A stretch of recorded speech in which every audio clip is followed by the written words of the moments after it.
కలుగును గాక. హల్లెలూయా. దేవునికి స్తోత్రం. ఈ రోజు కూడా మనం దేవుని యొక్క మాటల వైపు మన హృదయాన్ని మనం తిప్పుదాం. విశేషంగా గడిచిన దినములలో మనము సిద్ధపాటుల గురించి మాట్లాడుతూ వస్తున్నాం. హల్లెలూయా. యేసుక్రీస్తు యొక్క రాకడ అతి సమీపమై ఉన్నది.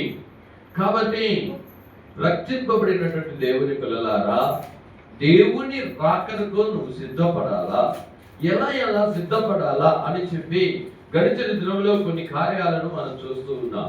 గమనిద్దాం, దేవుని మాటకు చెవిద్దాం. హల్లెలూయా.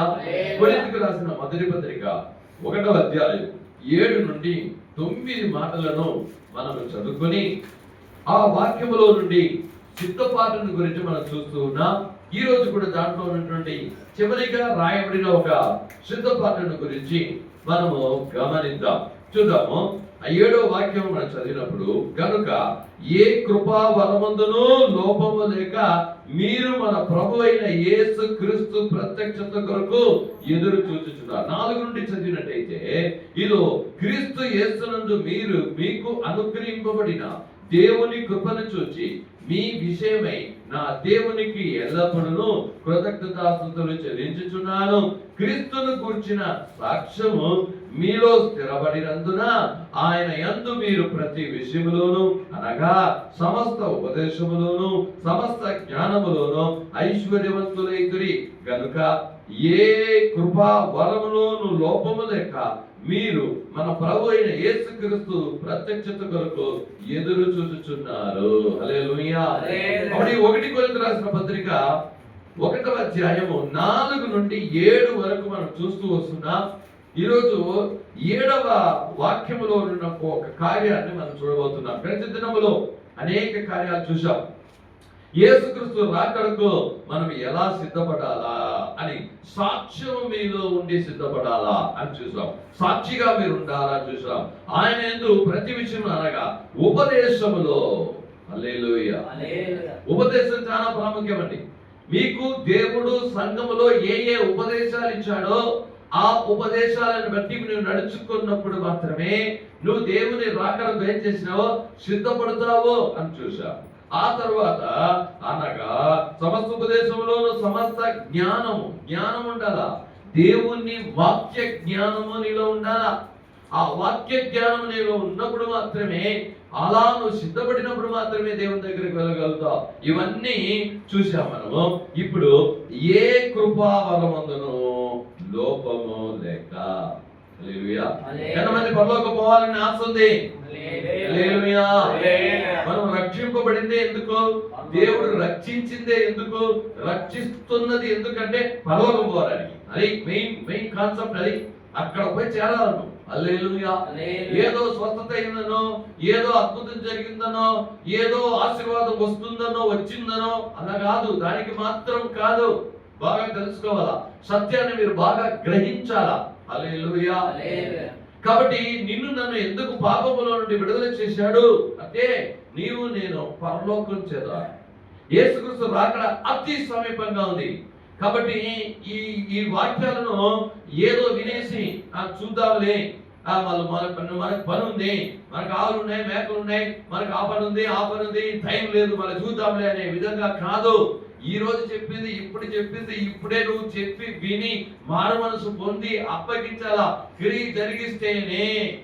లేదు సమయము లేదు, ఇక లేదు సమయము లేదు. యేసయ్య ఈ రోజే రావచ్చు. హల్లెలూయా. యేసయ్య ఈ రోజే రావచ్చు. కాబట్టి దీన్ని ఎప్పుడు కూడా ఏం చేయకూడదు, అశ్రద్ధ చేయకూడదు. సరే, గమనిద్దాం. చాలా గమనించి దేవుని మాట వినాలా. హల్లెలూయా. సరే, ఇక్కడ దేవుడు ఒక అపోస్తలుడైన పౌలు మూలంగా ఏం చెప్పాడు అంటే, ఏ కృపా వరమందును లోపము లేక అన్నాడు. చూడండి, కృప వరములు ఉండాలంట. ఒకటి మనం బాగా తెలుసుకోవాలా. వరాలు ఈ భూమికి సంబంధించినవి. వరాలు, ఫలము. మనకు ఫలం ఉంటేనే పరలోకానికి వెళ్తాం. హల్లెలూయా. ఏమండి? హల్లెలూయా. వరాలు ఈ లోకానికి. కానీ ఇక్కడ అపోస్తలుడైన పౌలు ఏం చెప్తున్నాడంటే, యేసుక్రీస్తు రాకడకు నువ్వు సిద్ధపడాలంటే నీకు వరం ఉండాలంటున్నాడు, ఫలం కాదు. అంటే ఫలం ఉండకూడదు, ఫలం కాదా? ఇక్కడ కాన్సెప్ట్ లో చెప్తున్న ఒక మాట ఏమంటే వరం ఉండాలా. హల్లెలూయా. అప్పుడు గమనించాలా, ఎందుకు ఈ వరము? దేవుని రాకడకు మనం సిద్ధపడి వెళ్ళాలంటే ఈ వరం అనేది భూకు సంబంధమే, భూమికి సంబంధించినటువంటి కార్యంలో వరకు. హల్లెలూయా. కానీ ఇది కూడా ఉండాలా అంటున్నాడు. అంటే ఏంటి అన్నదాన్ని మీరు గమనించాలి. ఈరోజు ప్రతి ఒక్కరు, ప్రతి ఒక్క విశ్వాసి, యేసును అంగీకరించిన వారికి ఈ వరములు ఉండాలా. హల్లెలూయా. ఎందుకు ఈ వరం ఉండాలని చెప్తున్నాడు? సిద్ధపాటుకు ఈ వరానికి ఏం లింక్ ఉంది? మనకు ఫలం ఉంటే, తప్పనిసరిగా ఫలం ఉంటేనే యేసయ్య దగ్గరకు వెళ్ళగలుగుతావు అన్నది నిజం. కానీ ఇక్కడ వరము కూడా ఉండాలా. హల్లెలూయా. చూద్దాము ఏం వరము అని మనం చూద్దాము. కొరింథీయులకు రాసిన అదే మొదటి పత్రిక 12వ అధ్యాయంలో 4 నుండి మీరు చూసినట్టయితే 11 వరకు ఆత్మ ఫలాలు ఏంటి అని చెప్తున్నాడు. హల్లెలూయా. ఆత్మ ఫలాలు ఏంటి అని చెప్తున్నాడు. ఆ ఆత్మ ఫలాలను మనం ఏం చేద్దాము గమనిద్దాము. కృపావరములు నానా విధములుగా ఉన్నవి గాని ఆత్మ ఒక్కడే, మరియు పరిచర్య నానా విధములుగా ఉన్నవి గాని ప్రభువు ఒక్కడే. నానా విధమైన దైవ కార్యములు కలవు గాని అందులోను అన్నిటినీ జరిగించు దేవుడు ఒకడే. ఆయనను అందరి ప్రయోజనము కొరకు ప్రతి వానికి ఆత్మ ప్రత్యక్షత అనుగ్రహించుచున్నది. ఎలయనగా ఒకరికి ఆత్మ మూలంగా బుద్ధి వాక్యములు. చూడండి, ఇక్కడ 9 వరాలు ఉన్నాయి. ఏమున్నాయి? 9 వరాలు ఉన్నాయి. ఆ ఆత్మ మూలంగా బుద్ధి వాక్యములు, మరి ఒకరికి ఆత్మను అనుసరించి జ్ఞాన వాక్యము, మరి ఒకరికి ఆత్మను అనుసరించి విశ్వాసమును, మరి ఒకరికి ఆ ఒక్క ఆత్మ ద్వారా స్వస్థపరచు వరమును, మరి ఒకరికి అద్భుతములు చేయు శక్తియు, మరి ఒకరికి ప్రవచనమును వరమును, మరి ఒకరికి ఆత్మను వివేచనయు, మరి ఒకరికి నానావిధ భాషలను, మరి ఒకరికి భాషల అర్థము చెప్పు శక్తియు అనుగ్రహింపబడి ఉన్నది. హల్లెలూయా. నా మాటలు బాగా గమనించాలి, బాగా వినాలి. హల్లెలూయా. ఎన్ని వరాలు ఉన్నాయి? 9 వరాలు. ఎన్ని ఫలాలు ఉన్నాయి? తప్పనిసరిగా 9 ఫలాలు ఉండాలా. ఏమే? యేసుక్రీస్తు రాకడకు వెళ్ళాలంటే 9 ఫలాలు ఏం చేయాలా? ఉండాల్సిందే. ఇక్కడ వరం కూడా ఉండాలా అంటున్నాడు. హల్లెలూయా. ఎందుకు వరం ఉండాలని ఇక్కడ పౌలుగా చెప్పారు? 9 వరాలు ఉన్నాయి. అది ఫస్ట్ ఏమిటంటే బుద్ధి వాక్యము, రెండోది జ్ఞాన వాక్యము, మూడోది విశ్వాసము, నాలుగోది స్వస్థపరచు వరము, ఐదోది అద్భుతములు చేయు శక్తి, ఆరోది ప్రవచన వరము, ఏడోది ఆత్మల విమోచన, 8 నానావిధ భాషలు, 9 భాషల అర్థము చెప్పు కార్యము. హల్లెలూయా. అప్పుడు దేవుని పిల్లలారా, సంఘంలో చేర్చబడిన నీవు ఏదో సంఘానికి వచ్చి ఏదో దేవుని మాటలు విన్నామా, ఏదో నాకు స్వస్థత వచ్చిందా అని వెళ్ళిపోయే విధంగా ఉండకూడదు. ఆత్మతో నువ్వు అభిషేకించబడాలా. ఫస్ట్ బ్యాప్టిజం చేసుకుని సంఘంలో చేర్చబడాలా. ఆ తర్వాత బ్యాప్టిజం తీసుకున్న తర్వాత పరిశుద్ధాత్మ యొక్క అభిషేకం పొందుకోవాలా. ఆ అభిషేకంతో నింపబడుతూ దేవుని వరములను పొందుకోవాలా, ఫలములు వెళ్ళాలా. హల్లెలూయా. ఇప్పుడు ఈ వరాలను గురించి చెప్పాడు. ఎందుకు ఈ వరాల గురించి చెప్పంటే, ఆ కొరింథీ పట్టణం ఎలా ఉండిందంట? ఈ వరముల చేత బాగా నింపబడి ఉండిందంట. ఆ వరములు కూడా ఏం చేసిందంట? దాంట్లో ఉండింది. అందుకే చెప్తున్నాడు, ఇదో ఏ కృపావరమందును లోపము లేకుండా. ఏం లేకుండా ఉండాలంట? లోపము లేదు. ఏ కృపావరమందును లోపము లేకుండా ఉండాలి. ఇక్కడ 9 వరాలుంటే 3 వరాలు చాలా ప్రాముఖ్యమైనవి. అది కంపల్సరీ ప్రతి ఒక్క విశ్వాసికి ఉండాలి. చెప్పండి, ఉండాల్సిందే. హల్లెలూయా. అది మొదటిది ఏంటి చూద్దాము. అదే 1 కొరింథీయులకు రాసిన పత్రిక 14వ అధ్యాయము మొదటి నుండి కొన్ని మాటలను మనము చూసుకుంటాము. ప్రేమ కలిగి ఉండుటకు ప్రయాసపడుడి, ఆత్మ సంబంధమైన వరములను ఆసక్తితో అపేక్షించుడి, విశేషముగా మీరు ప్రవచన వరమును అపేక్షించుడి. హల్లెలూయా. అప్పుడు ఒక విశ్వాసి, సంఘంలో చేర్చబడినటువంటి విశ్వాసి ఆత్మలో, విశ్వాసంలో, ప్రేమలో ఎదుగుతూ అలాగే వరములు పొందుకోవాలా. దాంట్లో ప్రధానమైనటువంటి వరం ఏది పొందుకోవాలని పౌలు మనకు సిఫార్సు చేస్తున్నాడంటే ప్రవచన వరము. హల్లెలూయా. ఏం వరం ఉండాలంటది? ప్రవచన వరము నీకు ఉండాలా అంటున్నాడు. ఎందుకు అంటున్నటువంటి పౌలు అక్కడ చెప్తున్నాడు, ఎవరు చూడు అపేక్షించడి ఇదో ఎందుకనగా భాషతో మాట్లాడేవాడు. హల్లెలూయా. అప్పుడు రెండోది కూడా కావాలంట. ఏదంట? భాషతో మాట్లాడేది. ఏమంట? అన్య భాషలతో మాట్లాడేది. అప్పుడు ఈ రెండు చాలా ప్రాముఖ్యమైనది. ఈ రెండు కంపల్సరీ ఉండాలి. హల్లెలూయా. మూడవది కూడా ఉండాలి. అది కూడా చెప్తా. అంటే నీకు ప్రవచన వరం ఉండాలా. ఏముండాలంట? ఎందుకు ఈ ప్రవచన వరం కావాలని పౌలు కింద రాస్తున్నాడు. ఈ ప్రవచన వరం ఉంటే నువ్వు అనేకులకు సువార్త చెప్పి వాళ్ళను సంఘానికి తీసుకుని వచ్చే విధంగా ఉంటావు. అప్పుడు సంఘాభివృద్ధికి ప్రతి ఒక్కరికి ప్రవచన వరము ఉండాలా. హల్లెలూయా. నువ్వు వెళ్ళి ఒకరికి ప్రవచనం చెప్పినప్పుడు వాళ్ళు దేవుని యందు విశ్వాసం పెడతారు. వాళ్ళు దేవుని యందు విశ్వాసం, అరే నా కార్యాలన్నీ ఈమెకి ఎలా తెలుసుబా అంటే, దేవుడు చూడమ్మా నీ కార్యాలు దేవునికి తెలుసమ్మా రామా అని చెప్పాలి. హల్లెలూయా. అప్పుడు ప్రతి ఒక్కరికి సంఘ అభివృద్ధికి వాళ్ళకు ఉండాల్సినటువంటి వరం ఎవరంటే ప్రవచన వరము. రెండవది చెప్తున్నాడు, ఆ భాషలో మాట్లాడే వరం. హల్లెలూయా. ఇది చాలా ప్రాముఖ్యం. ఎందుకంటే భాషలతో మాట్లాడేవాడు దేవునితో మాట్లాడతాడు. ఎవరితో మాట్లాడతాడండి? మనము దేవునితో, దేవుడు మనతో మాట్లాడే ఒక భాష ఈ యొక్క అన్య భాష. హల్లెలూయా. అందుకు భాషలతో మాట్లాడే చాలా ప్రాముఖ్యం. అది సపరేట్ గా దేవుడు నీతో మాట్లాడే ఒక అనుభవం నీకు ఉండాలా. ఆ వరం తప్పనిసరిగా నీకు ఉండాలి. హల్లెలూయా. అప్పుడు మొదటి ఏ వరం ఉండాలంట? ప్రవచన వరం.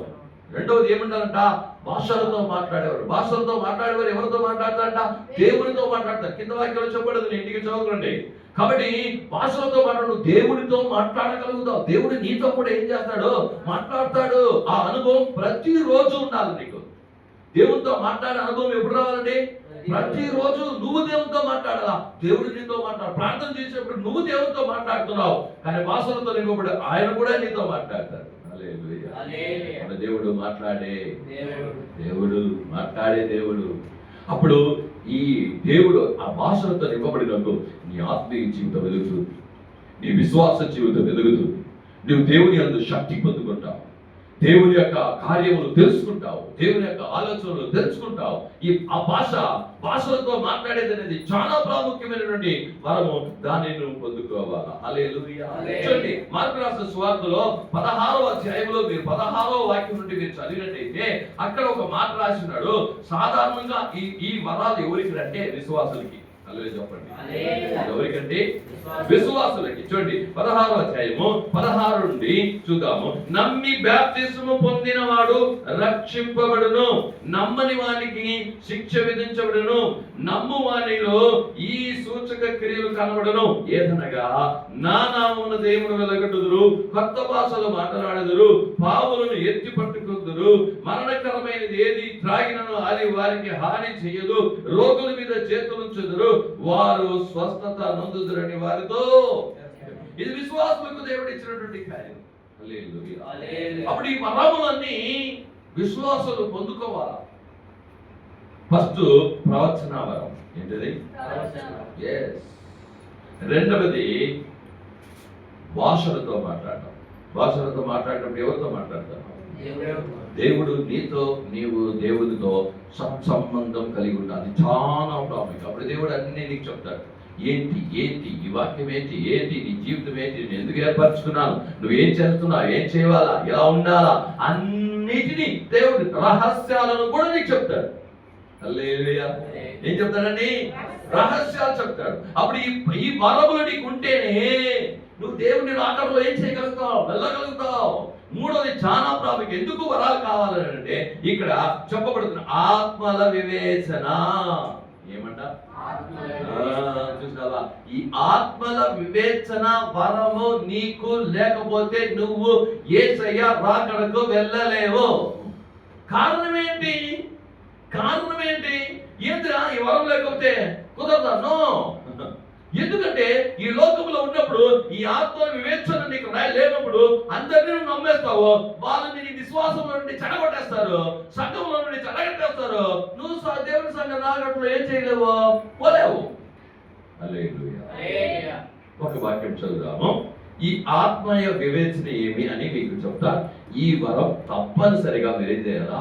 పొందుకొని ఉండాలా. లేకపోతే ఈ రోజైనా ఏం చేయాలి చెప్పండి. హల్లెలూయా. అపోస్తలుల కార్యములు 13వ అధ్యాయము 6 నుండి కొన్ని మాటలను మనం గమనిద్దాం. ఈ ఆత్మ వివేచన అన్నది ఎందుకు కావాలా? ఈ ఆత్మ వివేచన అన్నది ఏమిటికి సూచన అని గమనించి నా మాటలు మీరు వినండి. కాబట్టి వీరు పరిశుద్ధాత్మ చేత నింపబడిన వారై ఇంకా చదువు మాట. కాబట్టి మీరు పరిశుద్ధాత్మ చేత పంపబడిన వారై సెలూయుకు వచ్చి అక్కడ నుండి ఓడ ఎక్కి కుప్రాకు వెళ్ళిరి. వారు సలమీలో ఉండగా యూదులు సమాజ మందిరములో దేవుని వాక్యము ప్రచురించుచుండిరి. యోహాను వారికి ఉపచారము చేయువాడై ఉండెను.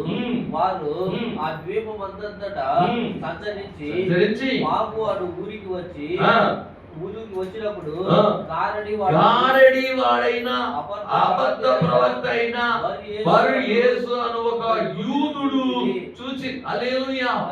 చూడండి, వాళ్ళు అలా ప్రవచించు వెళ్తూ ఉన్నప్పుడు ఒక ఊరికి వచ్చారంట. అక్కడ ఒక యూదుడు ఉన్నాడు. ఎవరినైనా అన్యుడు కాదు. ఎవరో యూదుడు, ఇశ్రాయేలీయుడు. యూదుడు అండి. ఇశ్రాయేలు యూద గోత్రం యూదుడు. కానీ వానిలో ఏముండిందంట చూడండి. యూదుని చూసాంట, వాని మీద ఏముందంట? అబద్ధ ప్రవక్త. వాని పేరంట బర్ యేసు. బైబిల్లో 3 యేసులు ఉన్నాయి. ఏమే 3 యేసులు ఉన్నాయి తెలుసా? మన అందుకే ఆయన చెప్పాడు నజరేయుడైన యేసు. అందుకే చెప్పాడు అక్కడ ఏమంట? నజరేయుడైన యేసు. ఇక్కడ బర్ యేసు ఏమంట? అబద్ధ ప్రవక్త అయిన బర్ యేసుని కనుగొన్నారంట. వాడు ఒక యూదుడంట. చదువుకోకండి. ఇతడు వివేకము గలవాడైన సౌలు అధిపతి ఉన్నాడు. బర్నబాను సౌలును పిలిపించి దేవుడు వాక్యము వినగోరెను. అయితే ఎలుమ అధిపతిని విశ్వాసము నుండి తొలగింపవలనని యత్నము చేసి వారిని ఎదిరించెను. ఎలుమ అను పేరునకు గారడి వాడని అర్థం. ఎలుమ అనే వాడు విశ్వాసాన్ని చెదరగొట్టడానికి ప్రయత్నం చేశారంట. ఎలుమ అంటే గారడి వాడని అర్థము. అందుకు పౌలు అనబడిన సౌలు పరిశుద్ధాత్మతో నిండిన వారై చూడండి అతనిని తేరి చూసి సమస్త కపటముతోను సమస్త దుర్మార్గతోను నిండినవాడా అపవాది కుమారుడా సమస్త నీతికి విరోధి ప్రభు యొక్క తిన్నని మార్గములను చెడగొట్టుట మానవా ఇదిగో తన చెయ్యి ఎత్తి ఉన్నాడు. కొత్త కాలము గుడ్డివాడవై సూర్యుని చూడకుందు అని చెప్పాడు. వెంటనే అప్పుడు చీకటి అతని కమ్మేడు కనుక అతను తిరుగుచు ఎవరైనా చేయి పట్టుకొని నడిపిద్దురా అని వెతుకుచుండాడు. అంతటా ఆ అధిపతి జరిగిన దానిని చూసి ప్రభు బోధకు ఆశ్చర్యపడి విశ్వసించాడు. చూడండి, ఒకడు ఏం చేస్తున్నాడంటే అబద్ధ ప్రవక్త. ఈ లోకంలో ఈ చివరి దినాల్లో అబద్ధ ప్రవక్తలు, అబద్ధ బోధకులు, అబద్ధమైన ఉపదేశం ఎక్కడ పడితే అక్కడైపోయింది. హల్లెలూయా. అప్పుడు దీనిని ఎలా గుర్తు పెడతావు? ఇది ఎలా గుర్తుపడతావు? ఏది సరైన ఉపదేశం, ఏది సరైన మార్గాలు చెప్పేది? ఈరోజు 24 గంటలు టీవీలు వచ్చేసాయి. 24 ఇప్పుడు యూట్యూబ్లో ఎవరు పడితే వాక్యాలు చెప్పేస్తుంటున్నారు. అందుకే చెప్తున్నా, మీరు అవన్నీ చూసినారంటే మీరు ఉపదేశంలో నుండి విశ్వాసం నుండి ఎడరిపోతారు. నో, జాగ్రత్త. ఎందుకంటే మీకు తెలియదు. ఏమే అప్పుడు మీకు ఈ వివేచన, ఆత్మల వివేచన వరం తప్పనిసరిగా కావాలి. అప్పుడు పౌలు గారు ఆత్మచేత నింపబడి తేరి చూశాడంట. ఎట్లా తేరి చూస్తే అతని హృదయంలో ఏముందో తెలుసు. హల్లెలూయా. చేయి. హల్లెలూయా. ఆత్మల వివేచన ఏం కావాలి నీకు? ఆత్మల వివేచన నీకు ఉండాలా. అందరూ విశ్వాసులు, అందరూ భక్తులు, అందరూ విశ్వాసులు, అందరూ పాస్టర్లు, నో. నిన్ను ఉపదేశంలో నుండి, విశ్వాసంలో నుండి, సంఘంలో నుండి నీ సరైన నువ్వు కరెక్ట్ గా నడుస్తున్న వారి నుండి మిమ్మల్ని ఏం చేసేస్తారు? వేరు చేసేస్తారు. ఇంకా వేరు చేసేసారంటే ఇంకెక్కడ నువ్వు పరలోకానికి వస్తావు, ఇంకెక్కడ దేవుడి కొరకు సిద్ధపడతావు, మర్చిపోయింది. అందుకే ఈ వరం తప్పకుండా కావాలని ప్రభు పౌలు మూలంగా 1 కొరింథీయులకు మనకు రాసి పెట్టాడు. అర్థమవుతుందా? హల్లెలూయా. ఈ వరం ఇక్కడ నీ విశ్వాసాన్ని కాపాడుకుంటూ, నీ ఉపదేశం కాపాడుకుంటూ, నీ పరిశుద్ధతను కాపాడుకుంటూ, నీ రక్షణను కాపాడుకుంటూ, ఈ లోకంలో అబద్ధ ప్రవక్తలు, అబద్ధ ఉపదేశాలు, అబద్ధ కార్యాలు ఉన్నాయి, వాటిలో నుండి నిన్ను నీవు కాపాడుకుంటూ ఈ ఆత్మల వివేచన వరము తప్పనిసరిగా ఒక్క విశ్వాసకి కావాలా. అప్పుడు నువ్వు దేవుని రాకడకు సిద్ధపడగలుగుతావు. హల్లెలూయా. అందుకే దేవుడు చెప్పడు, నువ్వు వాళ్ళ విశ్వాసాన్ని చూసి నువ్వు ఏం చేయొద్దు, మోసపోవద్దు, వాళ్ళు కొనుకోవు, వాళ్ళ ప్రయత్నిస్తున్న వాళ్ళ ఆత్మ చెప్పడు వారికి నో. అందుకే నువ్వు ప్రవచన వరం పొంది దేవుడితో భాషలతో మాట్లాడేటప్పుడు అయ్యే వివేచన వచ్చినప్పుడు వాళ్ళలో ఉండేది ఏమని చెప్పేస్తాడు. హల్లెలూయా. వాళ్ళలో ఉండేది పరిశుద్ధాత్మన, వాళ్ళలో ఉండేది నిజమైన వరమా, వాళ్ళు నిజమైన విశ్వాసమా, అది నిజమైన భక్త చెప్పేస్తాడు. హల్లెలూయా. జాగ్రత్తగా ఉంటాం. ఆమేన్. హల్లెలూయా. ఒక వాక్యం అద్భుతమైన మాట మనం చదువుదాము. పరమగీతములు 2వ అధ్యాయము 15వ వాక్యము. వేగంగా తీసుకుని ఈ మాట మీకు టగటగా చెప్పి నేను ముగిస్తాను. 2వ అధ్యాయము 15వ వాక్యం, పేజీ నంబర్ 564 పేజీ, పాత నిబంధన గ్రంథములో పరమగీతములు 2వ అధ్యాయము 15వ వాగ్దాన వచనము. మన ద్రాక్ష తోటలో పూత పట్టబడి ఉన్నది, ద్రాక్ష తోటలో చెరుపు నక్కలను పట్టుకొనుడి, సహాయం చేసే గుంట నక్కలను పట్టుకొనుడి. హల్లెలూయా. మన ద్రాక్ష తోటలో పూత పట్టబడి ఉన్నది. హల్లెలూయా. పూత వేసి పించులు వచ్చినాయి. ఏమంటే పూత వేసి పించులు. ఇప్పుడు మనకంతా వాటి చెట్లు అన్నాడు, అంత పూత అంతా చూసినాం కదా. ఇప్పుడు ఇక్కడ దేని గురించి చెప్తున్నాడు? సంఘం గురించి చెప్తున్నాడు. సంఘ విశ్వాసాలు అందరూ కూడా అన్ని సంఘం నేను చెప్తున్నాయి. ఇప్పుడుదా పూత పూసి ఇప్పుడుదా ఏమొస్తున్నాయి అంటే ఇందులో వస్తున్నాయండి. అంటే ఆత్మిక జీవితంలో వాక్యంలో ఉన్నటువంటి కార్యము ఇప్పుడుదా పూత పూస్తున్నారు. కొంతమంది పిందులు వస్తున్నాయి. ఇప్పుడుదా ఏమంట పూత పూసిన తర్వాత చిన్నదిగా ఎస్. కానీ ఇక్కడ చెప్తున్నాడు నక్కలు, గుంట నక్కలు ఉన్నాయి. హల్లెలూయా. ఏమున్నాయంట? నక్కలు, గుంట నక్కలు ఉన్నాయి. జాగ్రత్త. అప్పుడు ఎక్కడ చెప్తున్నాడు? దేనికి చెప్తున్నాడు? బయట ఉండేవారు చెప్పాల. సంఘముకి చెప్తున్నాడు.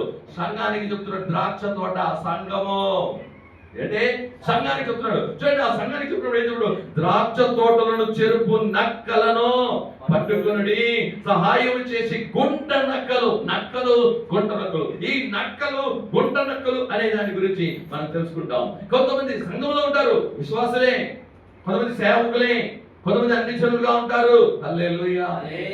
వీళ్ళు వచ్చి ఏం చేస్తారంటే నక్కల్లా కొట్టారు. ఈ నక్కకు, గుంట నక్కకు 2 వ్యత్యాసాలు ఉన్నాయి. హల్లెలూయా చెప్పండి. ఈ నక్క ఏం చేస్తుంది అంటే నైట్ లో వస్తుంది. నక్క ఎప్పుడు వస్తుంది? అంతే కదా. పొగలు వస్తుందా? పొగలు రాదు. ఎవరు లేనప్పుడు నైట్ లో వస్తుంది. అంటే ఈ నక్క అంటే ఏం అర్థం అంటే ఈ లోకంలో సేవకుడు ఉన్నప్పుడు ఎవరు లేరు, సేవకులు కూడా ఉన్నప్పుడు, సేవకుడు ఇంట్లో ఉన్నప్పుడు, సేవకులు లేనప్పుడు సేవకులు లేనప్పుడు, ఎవరు లేనప్పుడు ఇంటికి వస్తుంది. విశ్వాస రూపంగా రావచ్చు, సేవకుడి రూపంగా రావచ్చు, అన్ని చెరువు మూలంగా రావచ్చు. నక్క వచ్చి నువ్వు ఎలా ఉన్నావు అంటే పూత పూసిన. ఇప్పుడుదా యేసుక్రీస్తు విశ్వాసం వచ్చాడు అది నీలో. ఇప్పుడుదా వచ్చింది అది. ఇప్పుడుదా కొంచెం వాక్యంలో ఎదుగుతా పిండి దాన్ని చెడపడానికి వస్తుంది. ఏం చేస్తుంది? దాన్ని చెడపడానికి వస్తుంది. అప్పుడు నువ్వు వాళ్ళని తెలుసుకోవాలా. హల్లెలూయా. అందుకనేసి అందరూ నక్కలుగా ఉంటారు, గుంట నక్కలుగా ఉంటారని చెప్పడం లే. హల్లెలూయా. అలాంటి యూత్ అందరిని చూడకూడదు మనము. హల్లెలూయా. జాగ్రత్తగా ఉండాలి. అందుకే చెప్పిన ఈ వాక్యం జాగ్రత్తగానే ఉన్నా. హల్లెలూయా. చూడండి, అప్పుడు నక్కలు అంటే వాటి యొక్క గుణాదిశాలు కొన్ని ఉంటాయి. హల్లెలూయా. వాళ్ళు ఏం చేస్తారంటే విశ్వాసం చెడిపేస్తారు. ఏం చేస్తారు? ఫస్ట్ ఈ నక్కలు ఫస్ట్ ఫస్ట్ చేసే పని ఏమంటే బైబిల్ సంఘములో నీకు చెప్పిన ఉపదేశానికి విరోధంగా ఉపదేశాన్ని చెప్తారు. బాగా తెలుసుకోండి, నీకు సంఘములో ఏ ఉపదేశం చేశారో అది ఉపదేశం కాదు, ఇదిగా ఉపదేశం అంటే ఉపదేశాన్ని మార్చి చెప్తారు. ఇవేంటి? నక్కలు. అది సేవకుడై ఉండొచ్చు, లేదా సంఘానికి వెళ్ళే విశ్వాసే ఉండొచ్చు, లేక బయట ఉండే ఇంకొకరు ఎవరైనా వచ్చి ఏం చేస్తారు, ఇక్కడ నీకు చెప్పబడిన ఏ ఉపదేశానికైనా విరోధంగా అది కాదు, అది కరెక్ట్ కాదు, అది ఇంకయ్యా కాదు, అలా అని ఏదైతే చెప్తుందో వెంటనే నువ్వు తెలుసుకోవాలా. నక్క అంటే ఎస్, నక్క అని ఏం చేసుకోవాలా, సంఘ ఉపదేశాన్ని తారుమారుగా మారుస్తాయి. వీరు ఒక్క సంఘంలో ఉండరు, మీరేం చేయరు, ఈ సంఘంలో వెళ్తారు, ఆ సంఘంలోకి వెళ్తారు, ఆ సంఘంలో ఏం చేస్తారు, ఈ సంఘానికి ఏం చేస్తుంటారు అంటే కారుతూ వెళుతూ ఉంటారు, లోక కార్యాలను ఎక్కువగా మాట్లాడుతూ ఉంటారు. వీళ్ళు ఎప్పుడు ఏం చేస్తారంటే ఒక్కొక్క సంఘానికి వెళ్ళి కొలతలు చెప్తూ ఉంటారు. హల్లెలూయా చెప్పండి. గలాతీయుల రాసిన పత్రిక 1:6-7 వేగంగా చదువు. గలాతీయుల రాసిన పత్రిక 1:6-7.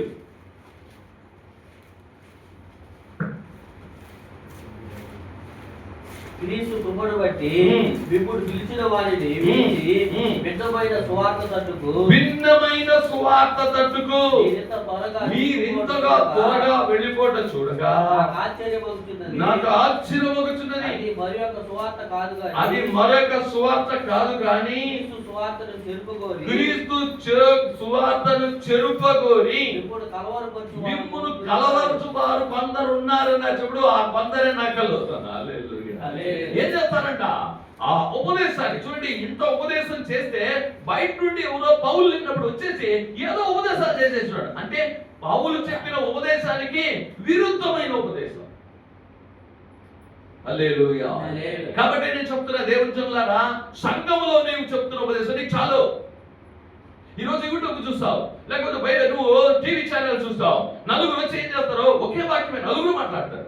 ఏం చేస్తారా, దాంట్లో ఇద్దరు వచ్చి దేవుని చేత ఆత్మ చేత పిలువబడిన వారికి, అభిషేకించబడిన వారికి ఇద్దరు మాట్లాడతారు. ఇద్దరు పిలిపే లేకుండా ఇద్దరు మాట్లాడతారు. నువ్వు 4 ప్రసంగాలు వింటావు, నువ్వు ఏం తీసుకుంటావు అంటే పిలిపే లేకుండా ఉన్న ఇద్దరు చెప్తారు, ఆ వాక్యాన్ని తీసుకుంటావు. ఎందుకంటే నీకు తెలియదు, ఏమే తెలియదు.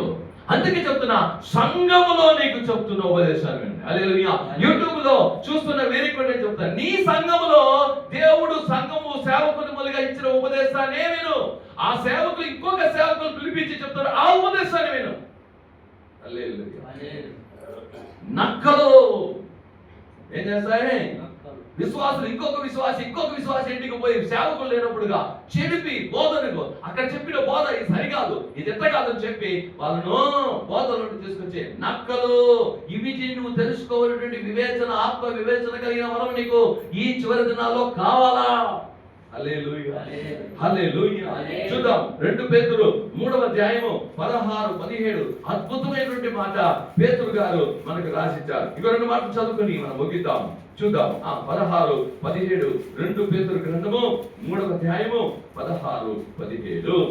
వీటిని గూర్చి తన పత్రికలన్నిటిలో బోధించుచున్నాడు. అయితే వాటిలో కొన్ని సంగతులు గ్రహించుటకు కష్టమైనవి. వీటిని విద్యా వివేకులైనను అస్థిరులైన వారును తక్కిన అపార్థము చేసినట్టు, వీళ్ళు ఏం చేస్తారంటే లేఖనాలను అపార్థము చేసుకున్నట్లు తన స్వకీయ నాశనమునకు అపార్థం చేసుకుంటారంట. ఏం చేస్తారంట, దేవుని మాటలను ఏం చేసుకుంటారంట, అపార్థము చేసుకుంటారు. 17వ వాక్యము, తెలుసుకొని ఉన్నారు కనుక నీతి విరోధుల తప్పు బోధనలో తొలగింపబడి స్థిర మనసును విడిచి పడిపోకుండా కాచుకొని ఉండండి. హల్లెలూయా.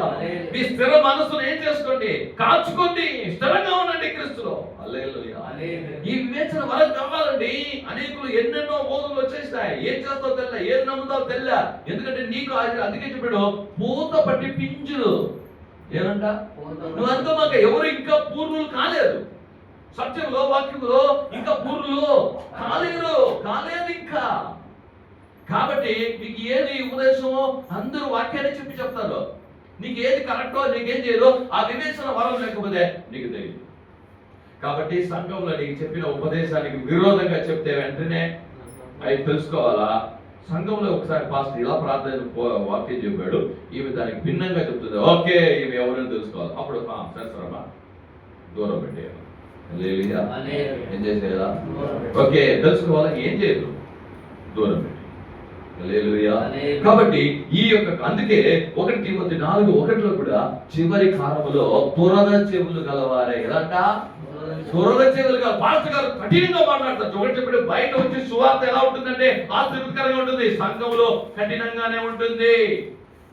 ఏమే ఇక్కడ కఠినంగా చెప్పిన వాటికి అక్కడ పోయినాక అట్లంతా ఏమి లేనప్పుడు, ఏమి లేదా అదంతా అన్నప్పుడు నువ్వేం చేస్తావా? అయ్యో ఇది కదా నాకు కావాలా, అమ్మా ఎంత బాగుంది. కానీ బైబిల్ ఏం చెప్తుందండి? ఎట్లాంటి ఉపదేశాలు చేశాడండి యేసయ్య? ఎట్లాంటి ఉపదేశం చేశాడు బాప్టిస్ట్ యోహాను? ఎట్లాంటి ఉపదేశం చేశాడు పౌలు గారు? ఎస్. అప్పుడు అది లేనప్పుడు అది తెలుసుకోవాలా. ఇక్కడ నీకు నీ సంఘంలో ఏదైతే నీకు ఉపదేశం చేస్తున్నా ఆ ఉపదేశాలు బట్టి నడుచుకోతే దానిని గ్రహించేవాడు. రెండోది గొంట నక్కలో. ఒకటేది అంటే నక్క, అది పెద్దది. నక్క అంటే పెద్దదండి, ఏం చేస్తుంది? అది రాత్రిలోనే వస్తుంది. ఇప్పుడు గుంట నక్కలు ఆడుంటాయి, గొంతులోనే ఉంటాయి లోపల. చిన్న చిన్న పెద్దలకు చెప్తారు మీరు, ఏం చెప్తారు? గుంట పంది గుక్కులు అంటారు మీరు. అదే గుంట నక్కలు అంటే అది గొంతుతో ఈ లోపల ఉంటుంది. పంది గుక్కులు మీకు మీ ఆ భాషలో పంది కుక్కలు అంటారే, అది అది ఎక్కడ ఉంటుంది? సంఘంలోనే ఉంటుందండి. ఏమే కనబడదు, ఏం చేయదు, కనబడదు, లోపలనే ఉంటుంది. వీటిని నువ్వు గ్రహించకపోయావా, ఈ ఆత్మ వివేచన లేకుండా పోయినా దేవుని రాకడకు నిన్ను సిద్ధపరచకుండా ఇవి చెడిపేస్తాయి. ఇవేం చేస్తాయంటే నక్క అయినా సరే ఆ పూతలను పించులను తినేస్తుంది. ఈ గొంట నక్క ఆ పూతలను పించులను తినడం మాత్రం కాదు, వేరును కూడా తినేస్తుంది. నీవు దేవునిలో ఉన్న విశ్వాసం అనే వేరును కూడా తినేస్తుంది. వీళ్ళు గుణాధిశాలు ఎలా ఉన్నాయి? రెండు చెప్పిన ముగిస్తాను. వీరు ప్రతిదానికి కొరత చెప్తూ ఉంటారు. ఏమే ప్రతి విషయం సేవకుల గురించి కొరత చెప్తారు, విశ్వాసం గురించి చెప్తారు, ప్రసంగాన్ని గురించి కొరతలు చెప్తూ ఉంటారు, దాని గురించి దీని గురించి కొరతలు చెప్తానే ఏముంటారు. ఒకటి వీళ్ళు తెలుసుకోవాలంటే. రెండోదిగా రెండోది ఏం చేస్తారంటే, ఇప్పుడు సంఘంలో ఉన్నారు బా కొంతమంది, వాళ్ళు సరిగా ప్రే చేయరు, సరిగా ఏం చేయరు, క్రీస్తులు లేనప్పుడు వాళ్ళకొక మేము ఏదైనా ఒక పని ఇస్తాం. నువ్వు దానికి పెట్టి ఆదివారం అయితే ప్రార్థన చేయాలా, నువ్వు దా పాటలు పాడాలా, నువ్వు దా ప్రార్థన చేయాలని కొన్ని పనులు మేము అప్పగిస్తాం. ఎందుకు అప్పగిస్తాం అంటే దాని నిమిత్తమైనా వాడు కొంచెం వస్తాడు. వాడు సరిలేదు కానీ మనకి కొన్ని కార్యాలు ఇస్తాం సంఘంలో. ఎందుకు తెలుసా? వాడు దానిని బట్టి అయినా, అయ్యో ఈ రోజు పోయి పాట పాడాలంట, అయ్యో ఏ పాట పాడాలా, అయ్యో ఈ రోజు నేను వాక్యం చెప్పాలంటే. ఇప్పుడు యవనస్తులకి అందరికీ గుడ్ ఫ్రైడే ఇచ్చాం, వాళ్ళే చేస్తారు, కొంచెం కూర్చొని ప్రార్థన చేస్తారు, కొంచెం బైబిల్ చదువుతారు, కొంచెమైనా వాళ్ళ విశ్వాసంలో ఎదగాలని చెప్తాము. ఇట్లా చెప్పినప్పుడు వాళ్ళు మనకు చెప్తారు, ఆయన సరిలేదు, ఆయన తీసుకొచ్చి ఏం చేశాడా ప్రార్థన చెప్తారు. ఈ గుంట నక్కలో ఎలా కనిపెట్టారా బాగా తెలుస్తుంది. మూడవది ఏం చేస్తారంటే, ఇప్పుడు కొంతమంది దేవుని సేవకులకు పరిచర్యకు చాలా హెల్ప్ చేస్తూ ఉంటారు. వస్తారు, చూస్తారు, అడుగుతారు, ఏ పరిచయం నేను వస్తాను, ఆ పరిచయం ఎక్కువ చేస్తూ ఉంటారు. పరిచయంలో చాలా పాలిభాగస్తులై ఉంటారు. వాళ్ళు మేము కొంచెం గమనిస్తాం, భయం ఉంటావా అని. అది ఇప్పుడు కూర్చుంటావా, మమ్మల్ని అంతా ఏం పట్టించుకోలేదు, ఆ మనిషి అంటారు. ఇదన్నీ ఏం కార్యాలు. ఎస్ ఇవన్నీ నువ్వు ఏం చేయాలా? వివేచన కలిగి ఉండాలి. హల్లెలూయా.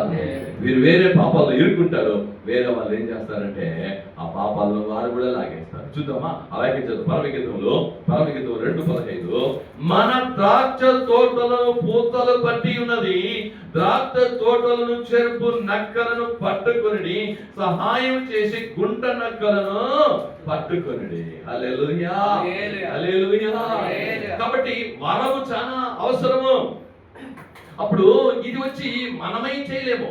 యేసయ్య యొక్క పరిశుద్ధాత్మ యొక్క ఆ వరం, ఆత్మ వివేచన వరముతోనే వీటిని కనిపెట్టగలుగుతాం, లేకపోతే కనిపెట్టలేము. ఏం చేయలేము. ఎందుకంటే ఈ పందికొక్కులు అంటే గొంతు నొక్కలు ఏమంటాయండి, గొంతుతో లోపల ఉంటాయి. ఏముంటాయి? ఎప్పుడు కావాలో వచ్చేసి ఏం చేస్తుంది, తినేసి లోపల దాక్కుంటే. ఎప్పుడు చెప్పాలా వచ్చి చెప్పేసి టకాన్ లోపల మళ్ళీ చూసే భక్తులు, విశ్వాసి, అయ్యో పాస్తులు ఇది వచ్చేసి నీ వేరుని చెడిపేస్తాయి, నీ విశ్వాసాన్ని చెడిపేస్తుంది, నీ భక్తి జీవితాన్ని చెడిపేస్తుంది, నీ సరళత్వాన్ని చెడిపేస్తుంది. అందుకే అపోస్తలుల కార్యం 13వ వాక్యంలో చూసాము, దేవుని యొక్క నీతి మార్గాలన్నిటినీ చెడిపేస్తుంది. నక్కలు, గుంట నక్కలను మీరేం చేసుకోండి, పట్టుకోండి. ఎలా పట్టుకోవాలి? దేవుని యొక్క సహాయం చూపెట్టుకోవాలి. హల్లెలూయా. ఆత్మ వివేచన మనం కలిగి ఉంటాం. అప్పుడు మనకు వరము వలనని మనం ఏం చేయగలుగుతాం. ఈ వరం లేకపోతే నువ్వు విశ్వాసం నుండి తొలగిపోతావు, ఇక్కడ ఉపదేశం నుండి తొలగిపోతావు. ఇంకెక్కడ మళ్ళీ దేవుడు అక్కడికి ఏం చేస్తావా, వెళ్ళగలుగుతావు? ఆలోచించండి. అందుకే పౌలు గారు చెప్పాడు, అన్ని వరాల్లో కొరత లేని వారే ఉండండి. హల్లెలూయా. ఈ వివేచన వరం, అలాగే ప్రవచన వరం, అలాగే భాషలు మార్చే వరం, ఇది 3 తప్పనిసరిగా ప్రతి విశ్వాసికి కావాలా.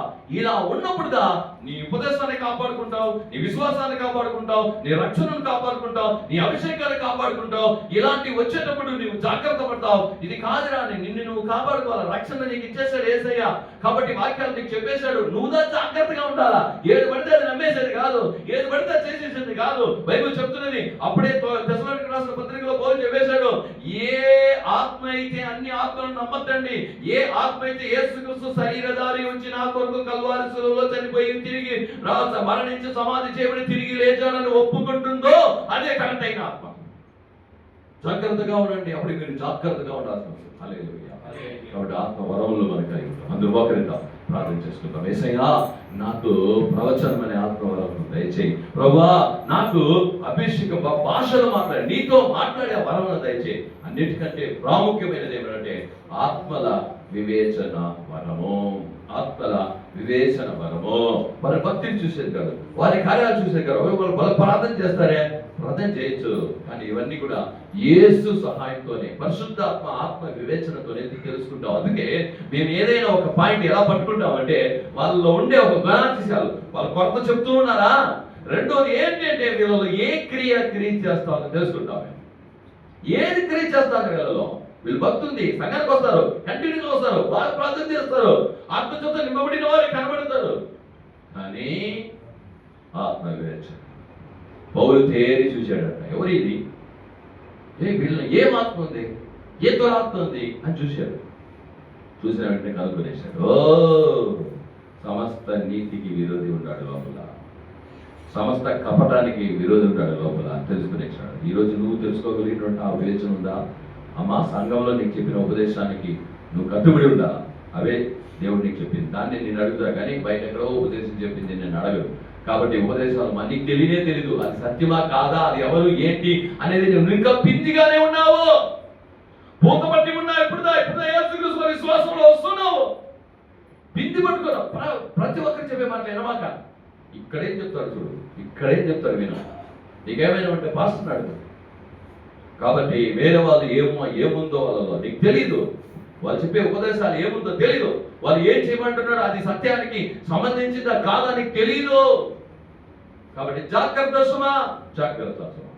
కాబట్టి దేవుని సమస్తం అట్లాంటి వారు దయచేసి ప్రార్థన. స్తోత్రం ప్రభు, మహాకృప కనికరం జరగలిగిన మా పరలోకపు దేవ, ఈ ఆశ్రయించబడినట్టు పరిశుద్ధుడి దేవుని బట్టి నీకు వందనాలు చెల్లిస్తున్నాను రాజా. అవును, నీ రాకడకు సిద్ధపడడానికి తండ్రి, అవును తండ్రి, అనేక కార్యాలను చూసిన 1 Corinthians రాసిన పత్రికలో 1వ అధ్యాయంలో 4 నుండి 7 వరకు అవును తండ్రి చివరిగా చూసినప్పుడు అవును తండ్రి ఏ కృపా వరములోనూ లోపము లేని వారి ఉండాలని చెప్పబడింది. ప్రభు, ఏ కృప వరంలోనూ మేము లోపం లేని వారి సంఘమైన విశ్వాసం ప్రతి ఒక్కరు కూడా అవును తండ్రి ప్రవచన ఆత్మచేత, అలాగే రాజ భాషలు మాటే ఆత్మచేత, వివేచన ఆత్మల వివేచన కలిగిన ఆ వరము తప్పనిసరిగా కలిగి ఉండాలని తండ్రి. ఈ చివరి దినాల్లో రాజా అవును తండ్రి అబద్ధ బోధకులు, అబద్ధ ప్రవక్తలు, అబద్ధ ఉపదేశాలు అని తండ్రి ఉపదేశాలు వేరే విధంగా ఈ రోజు వచ్చేస్తూ ఉన్నాయి నా తండ్రి.